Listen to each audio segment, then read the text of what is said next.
먼저 미국으로 가보겠습니다.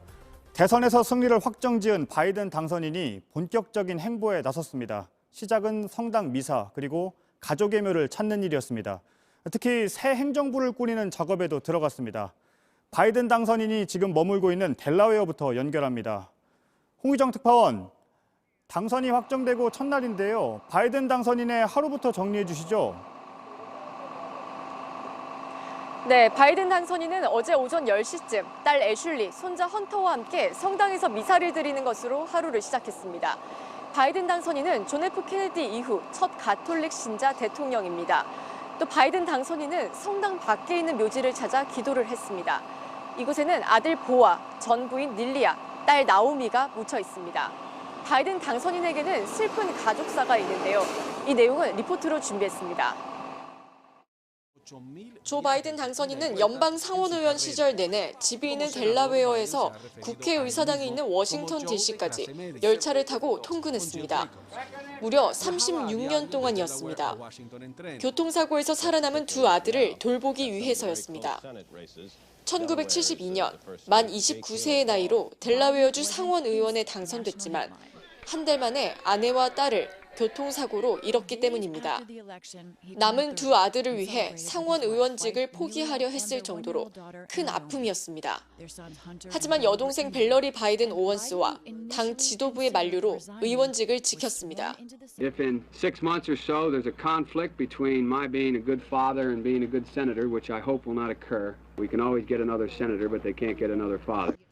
가족을 잃는 상실의 아픔은 이후에도 반복됐습니다.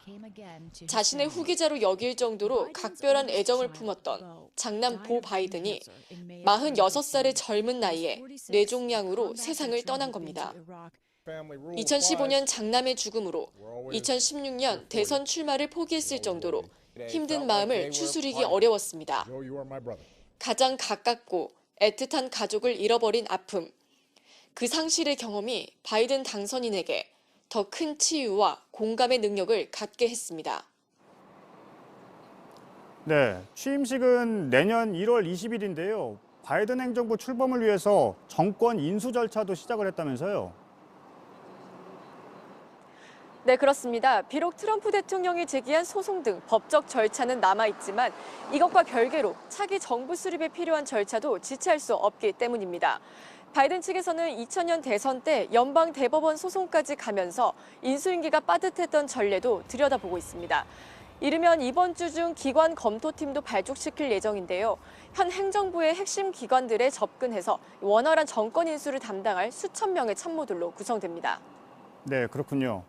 바이든 당선인은 그동안 코로나19 대응을 강조해왔죠. 코로나19와 관련한 움직임도 있습니까? 네, 우선 코로나19 전담 조직을 오늘 발표할 예정입니다. 팀은 12명 규모로 알려졌는데요. 공동팀장은 비맥머시 전 공중보건서비스 담당과 데이비드 캐슬러 전 식품의약국 국장이 맡을 것으로 전해졌습니다. 현재 미국은 코로나19 상황이 심각한 수준입니다. 바이든 당선인이 대국민 연설을 했던 날 미국의 코로나19 신규 확진자는 12만 6천 명을 넘어섰습니다. 전체 확진자도 1,000만 명을 넘어섰습니다. 이래저래 바이든 당선인의 최우선 업무가 될 수밖에 없습니다. 네, 잘 들었습니다. 홍희정 특파원이었습니다. 네, 이번엔 조 바이든 당선인 곁에 어떤 사람들이 있는지도 짚어보겠습니다. 유독 여성들이 눈에 띕니다. 우선 최초의 흑인 여성 부통령이 될 카멀라 해리스입니다. 사진 속 작은 소녀의 그림자, 해리스와 함께 걷고 있죠. 그림자의 주인공은 1960년 백인들만 다니는 학교에 처음 등교한 흑인 소녀 루비 브리지스로 흑인 민권 운동의 상징으로 꼽힙니다. 우열로 재단되기보다 차이를 인정하는 사회를 만드는데 해리스가 앞장설 것임을 보여주는 한 장의 사진입니다. 그리고 또 다른 2명의 여성 참모로 교육자이자 영부인이 될 질 바이든 여사와 오빠의 정치 인생 내내 곁에서 보좌한 여동생 벨러리 바이든이 있습니다. 이처럼 이른바 바이든 사람들의 키워드는 여성입니다. 먼저 윤세민아 기자가 보도합니다. 카멀라 해리스 부통령 당선인 앞에는 최초라는 수식어가 여러 차례 붙습니다. 미국에서 최초의 여성 부통령, 최초의 아시아계 부통령, 그리고 이민자의 딸로서 최초의 부통령. 언론은 해리스 당선인이 마침내 실현된 약속과 희망을 대변한다고 평가했습니다. 실제로 해리스 당선인은 또 다른 미래를 약속했습니다. But while I may be the first woman in this office, I will not be the last. Because every little girl watching tonight sees that this is a country of possibilities. 더 많은 여성들이 잇따라 보이지 않는 유리천장을 깨는 사회를 만들겠다는 포부입니다. 승리를 선언하는 자리에 입고 나온 흰색 정장도 여성 권리의 상징으로 해석됐습니다. 20세기 초 여성 참정권 운동가들이 흰 옷을 입었던 유래에 따른 것으로 단순한 패션 이상의 메시지를 줬다는 분석입니다. 부통령에 당선되기 전에도 수차례 최초의 역사를 썼습니다. 2011년부터 6년간 흑인 여성 최초로 캘리포니아주 법무장관을 지냈습니다. 2017년부터 임기를 시작한 상원 의원으로서는 의회 역사상 두 번째 흑인 여성이었습니다. 자메이카 출신 아버지와 인도 출신 어머니 사이에서 태어난 해리스 당선인은 스스로도 흑인으로서의 정체성을 분명히 합니다. 워싱턴 DC에 있는 유서 깊은 흑인 대학인 하워드대에서 정치학과 경제학을 전공했습니다. 바이든 대통령 당선인의 장남 보 바이든과는 개인적 인연도 깊었습니다. 2015년 숨진 보 바이든과 해리스 당선인은 같은 시기에 델라웨어와 캘리포니아의 법무장관을 지내며 하루에도 수차례 통화하고 의견을 나누는 친구 사이였습니다. 바이든 대통령 당선인이 해리스를 러닝메이트로 고른 배경엔 각별히 아꼈던 아들의 친구라는 인연도 작용했던 것으로 전해졌습니다. 역사상 최고령 대통령으로 취임하는 바이든 당선인에게 강인한 이미지의 해리스 부통령 카드는 신의 한 수였다는 평가가 나옵니다. JTBC 윤세민입니다. 행정각부와 백악관 비서진에도 어느 때보다 여성 인사가 중용될 걸로 보입니다. 이 부분은 김선미 기자가 정리해드리겠습니다. 바이든 행정부의 핵심 키워드는 여성, 오바마 행정부 출신, 그리고 오랜 측근으로 예상됩니다. 미국의 외교안보를 책임질 국무장관 후보로는 오바마 행정부에서 국가안보 보좌관을 지낸 수전 라이스가 꼽힙니다. 만약 국무장관이 되면 매들린 올브라이트, 콘돌리자 라이스, 힐러리 클린턴에 이어 네 번째 여성 국무장관이 됩니다. 앤서니 블링컨은 국무장관과 국가안보보좌관 둘 다 후보로 거론되는 외교안보 정책의 키맨입니다. 또 다른 후보 크리스 쿤스 의원은 바이든 당선인이 36년간 맡았던 델라웨어주 상원의원직을 물려준 오랜 측근입니다. 차기 국방장관 후보에는 여성들이 주로 포진돼 있습니다. 미셸 플러노이 전 국방차관이 선두주자입니다. 오바마 정부에서 국방정책 담당 차관을 지냈습니다.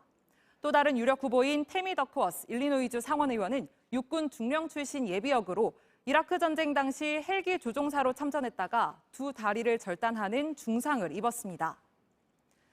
코로나 사태 이후 경제부양책을 맡을 재무장관은 레이얼 브레이어너드 연방준비제도 이사가 유력하게 꼽힙니다.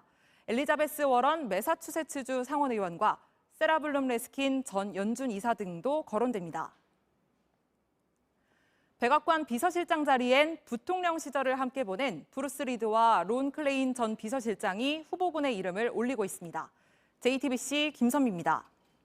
또 미국 헌정사상 처음으로 직업을 가진 영부인도 보게 됐습니다. 퍼스트 레이디로서도 자신의 본업인 교직을 유지하겠다고 선언한 질 바이든 여사 얘기입니다. 이어서 이지은 기자입니다. 연단에선 바이든 후보를 향해 성난 시위자가 뛰어듭니다.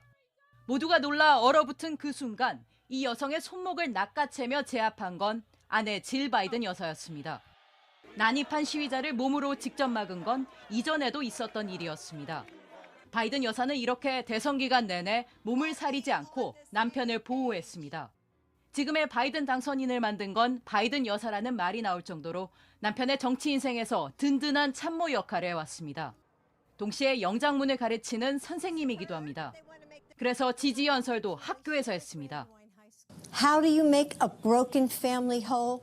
The same way you make a nation whole, with love and understanding. 30년 넘게 교육계에 몸담은 바이든 여사는 앞으로도 본업을 이어가겠다고 선언했습니다. 성명을 통해 백악관 입성 후에도 교직을 유지하겠다는 입장을 내놨습니다. 노던 버지니아 커뮤니티 칼리지에서 지금처럼 영장문 교수로 일할 예정입니다. 가르치는 게 천직이라는 바이든 여사는 바이든 당선인이 민주당 대선 후보로 공식 지명된 뒤 일찌감치 이런 계획을 밝혔습니다. 여사보다는 박사로 불리고 싶다는 이유에서입니다. 미국 역사상 본업을 유지하는 첫 번째 퍼스트레이디가 탄생한 겁니다. 과거 오바마 정부에서 바이든 당선인이 부통령직을 수행할 때도 바이든 여사는 자신의 본업과 아내로서의 내조 둘 다 놓치지 않았습니다. 남편을 따라 해외 순방에 나서면서도 전용기 안에서 학생들의 시험지를 채점했습니다. 바이든 당선인에겐 여동생 벨러리 바이든 오원스도 숨은 조력자입니다. 역시 교사였던 벨러리는 50년 넘게 오빠의 선거 전략을 도맡아 짜온 핵심 보좌진이었습니다. JTBC 이진우입니다. 바이든 당선인은 미국 정치권에서 대표적인 대북 대화론자로 손꼽혀왔습니다. 군사적인 압박보다는 대화를 통해서 북한의 위협을 해소해야 한다는 겁니다. 하지만 부통령 시절 거듭되는 북한의 핵도발에 조금씩 등을 돌리기 시작했습니다. 바이든 당선인이 해온 말들을 통해서 어떤 대북 정책을 펼칠지 가늠해봤습니다. 김민관 기자입니다.